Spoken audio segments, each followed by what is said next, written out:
Assalamualaikum warahmatullahi wabarakatuh.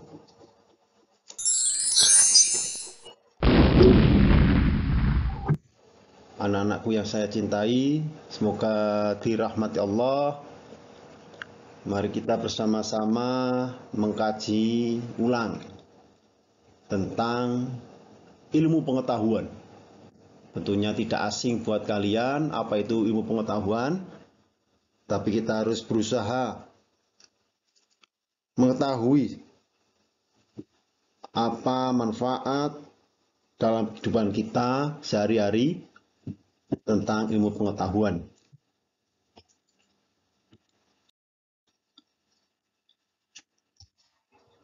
Perkara mulia yang hendaknya menjadi perhatian utama bagi seorang muslim adalah menuntut ilmu atau ilmu pengetahuan.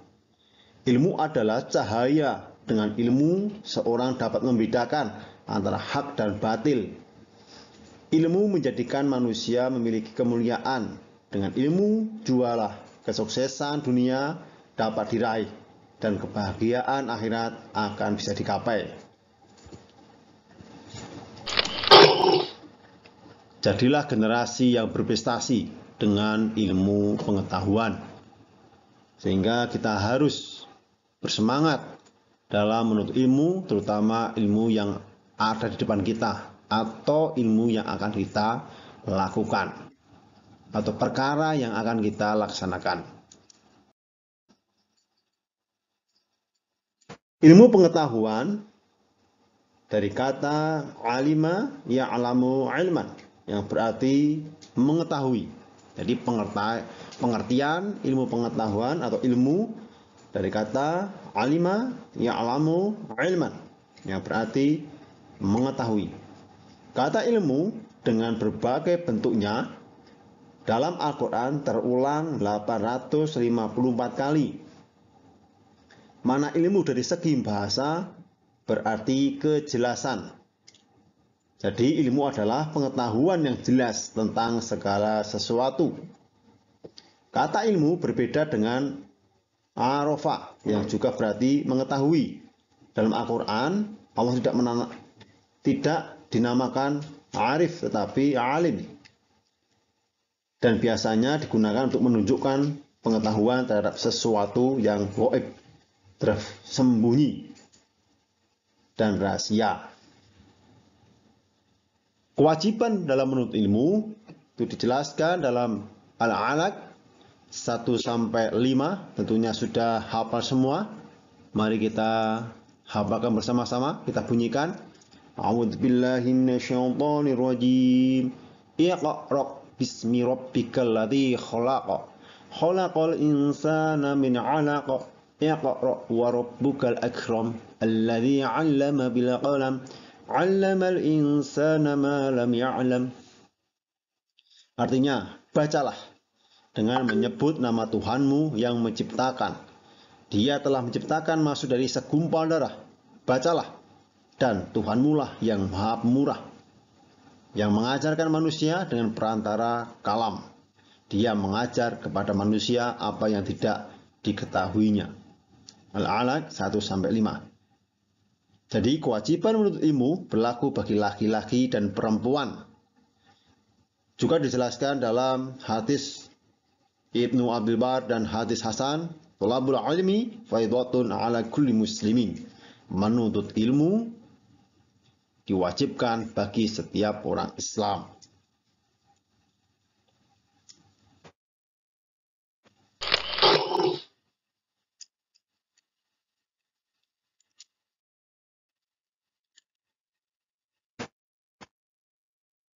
Hukum dalam menuntut ilmu.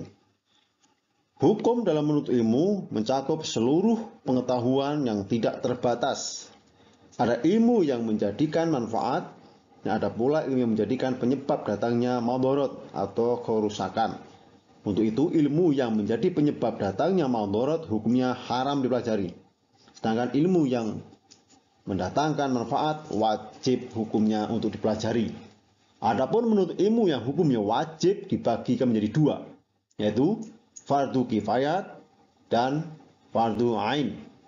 Fardu kifayah berlaku untuk ilmu-ilmu yang harus dimiliki oleh sebagian umat Islam. Sebagai ilmu tersebut juga dikuasai oleh golongan kafir, artinya di antara umat Islam harus ada yang mempelajari ilmu-ilmu tersebut, seperti kedokteran, astronomi, perindustrian, perekonomian, dan lain-lain. Tetapi fardu ain berlaku untuk ilmu yang tidak boleh ditinggalkan bagi setiap muslim dalam segala situasi dan kondisi, seperti ilmu tauhid atau akidah atau mentuhankan Allah itu satu. Kemudian ilmu tata cara beribadah, bersuci, toharoh, atau sholat, puasa, zakat, haji, waris, ibadah lainnya wajib untuk dipelajari. Juga ilmu membaca Al-Quran dan ilmu-ilmu agama lainnya. Kriteria orang yang menuntut ilmu. Apa kriterianya? Ada beberapa kriteria atau karakter orang yang menuntut ilmu di antaranya. Coba diperhatikan apa saja. Yang pertama, mencintai ilmu sebagaimana ia mencintai Allah. Sudahkah kita mencintai ilmu? Sama dengan cinta kepada Allah. Yang kedua, menghindari hal-hal yang dapat melalaikan. Para penuntut ilmu akan selalu berusaha menghindarkan diri dari hal-hal yang mengganggu dalam memperoleh ilmu, karena selama pikiran masih tercerai-berai dan tidak fokus, maka ilmu akan sulit diraih. Yang ketiga, jiwanya bersih dari akhlak dan sifat-sifat tercela. Yang keempat, tidak boleh sombong dengan ilmu. Harus tawadhu, ta'zim terhadap guru, serta tidak menyombongkan diri dengan keilmuannya. Yang kelima, menjaga kesucian. Pecinta ilmu harus selalu mempunyai jiwa yang baik, lahir dan batin, usahakan mampu atau bisa menjaga keadaan suci, baik hadas besar maupun kecil. Yang keenam, belajar di setiap waktu dan tidak mudah puas dalam mencari ilmu. Karena ilmu ibarat lautan, tinta yang diteteskan di lautan itu masih sangat kurang buat manusia. Itulah ibarat samudra ilmu yang harus kita cari, tidak harus puas dengan apa yang kita dapat. Selanjutnya, keutamaan orang menuntut ilmu. Dalam Al-Quran sudah banyak dijelaskan beberapa keutamaan dalam menuntut ilmu. Antara lain, yang pertama, ditinggikan derajat oleh Allah. Orang yang punya ilmu akan ditinggikan derajatnya. Apa dasarnya? Yarfa'illahu alladhina amanu minkum walladhina utul ilma darajat. Wallahu ma ta'maluna khabir. Artinya, Allah akan meninggikan orang-orang yang beriman di antara kamu dan orang-orang yang diberi ilmu pengetahuan beberapa derajat. Dan Allah Maha mengetahui apa yang kamu kerjakan. Surat Al-Mujadalah ayat 11. Keutamaan selanjutnya yang kedua adalah dimudahkan jalan menuju surga. Kenapa? Barang siapa yang menempuh jalan mencari ilmu, maka Allah akan memudahkan baginya jalan menuju surga. Hadis riwayat Tirmidzi dari Rasulullah SAW. Ilmu dapat mempermudah jalan menuju surga karena ilmu yang bermanfaat merupakan salah satu amalan yang pahalanya terus akan mengalir sampai hari kiamat. Keutamaan yang ketiga yaitu para malaikat ridho dengan apa yang dikerjakan.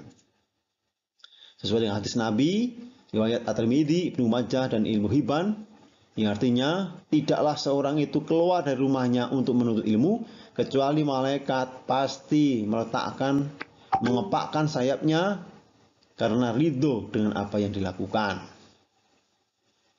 Malaikat berbentang sayap-sayapnya merupakan suatu bentuk kerendahan hati dan penghormatan mereka kepada orang-orang yang berilmu. Mereka berdoa untuk memohonkan keselamatan dan ampunan dosa bagi orang yang memiliki ilmu. Keutamaan yang keempat, orang yang menuntut ilmu adalah kedudukannya seperti orang yang berjihad di jalan Allah. Menuntut ilmu adalah termasuk jihad.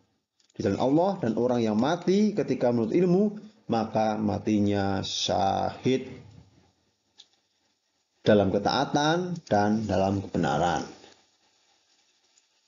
Dalam hadis Tirmidzi dijelaskan, barang siapa keluar dari rumah dalam rangka menuntut ilmu, maka ia akan berada di jalan Allah hingga ia pulang. Keutamaan yang kelima adalah didoakan para malaikat dan seluruh penghuni bumi dan langit. Para malaikat dan seluruh penduduk langit dan bumi, bahkan hingga semut di sarangnya dan ikan di lautan, turut mendoakan keselamatan bagi orang-orang yang berilmu. Sesuai dengan hadis riwayat Tirmidzi yang dijelaskan tersebut.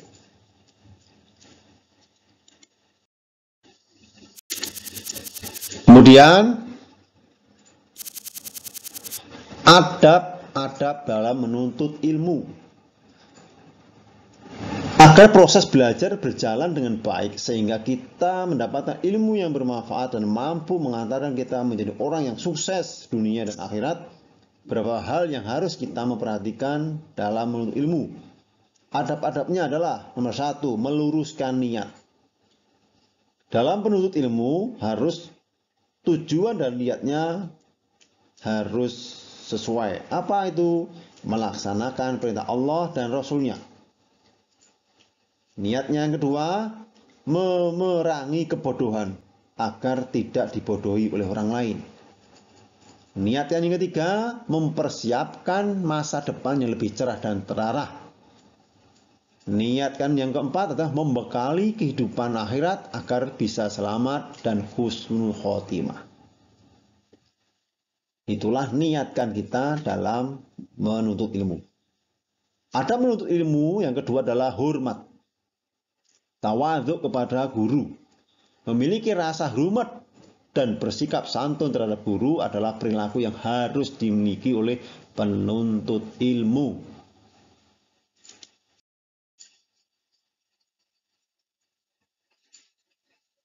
Kenapa harus tawadhu?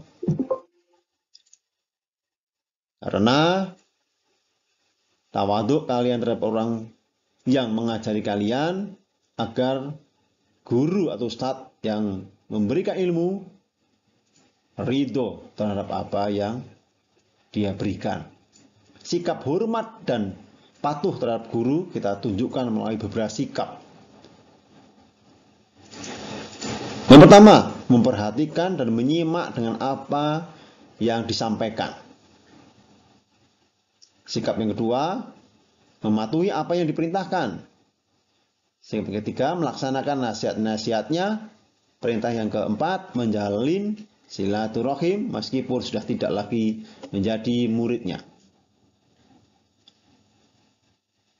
Sikap tawadhu ini juga Umar bin Khattab mengatakan, tawadhu liman ta'alamu naminhu. Bertawadhulah kalian terhadap orang yang mengajari kalian.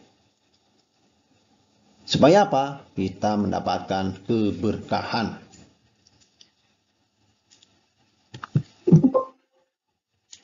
Adab yang ketiga, mengawali dan mengakhiri dengan berdoa. Nah, itu adab. Doa mengawali belajar. Ayo kita belajar bersama-sama. Dan mungkin dah hafal semua. Raditu billahi robba wa bil islami dina wa bi muhammadin nabiyyan wa rasulah. Aku rela Allah sebagai Tuhanku, Islam sebagai agamaku, dan Muhammad sallallahu alaihi wasallam sebagai nabi dan rasulku. Kemudian Rabbi zidni ilma warzuqni fahma. Ya Tuhanku, tambahkanlah kepadaku ilmu dan berikanlah kepadaku kepahaman. Kemudian doa untuk mengakhiri belajar.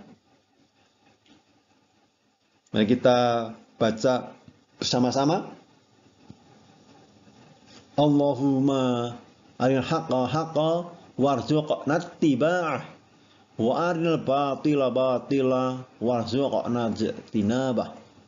Ya Allah, tunjukkanlah kepada kami kebenaran dan berikanlah kepada kami kemampuan untuk mengikutinya. serta tunjukkanlah kepada kami kesalahan dan berikanlah kami kemampuan untuk meninggalkannya. Itulah doa awal dan akhir kita belajar. Jangan sampai kita meninggalkannya agar kita mendapatkan keberkahan. Kita menjadi sadar betapa kecilnya bumi dan kita para penghuninya.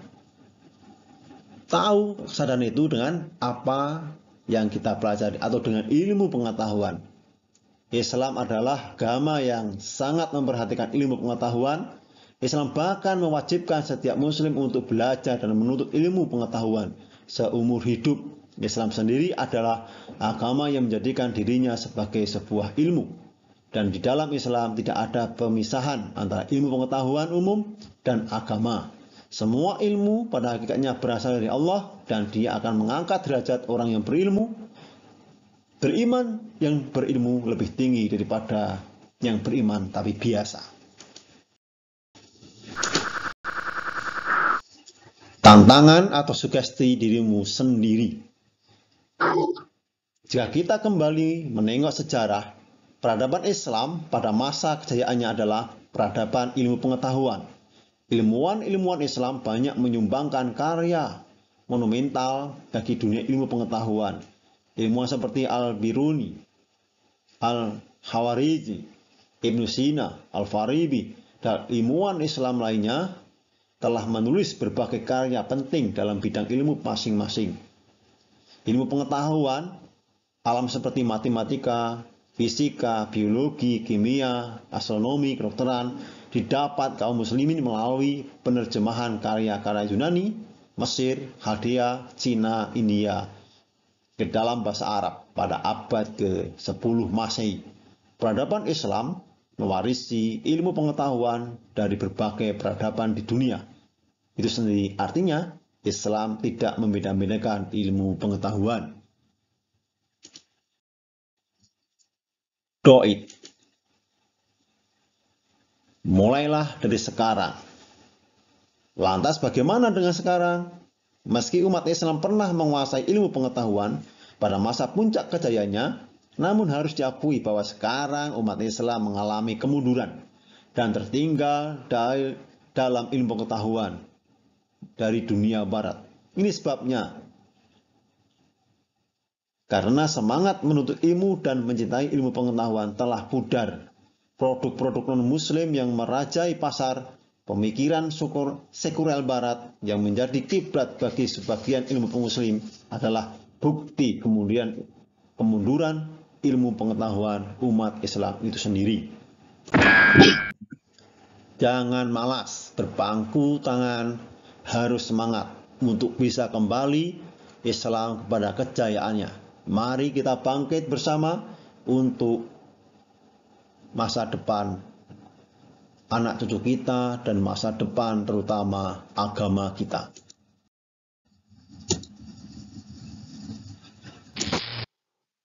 Teruslah bersemangat.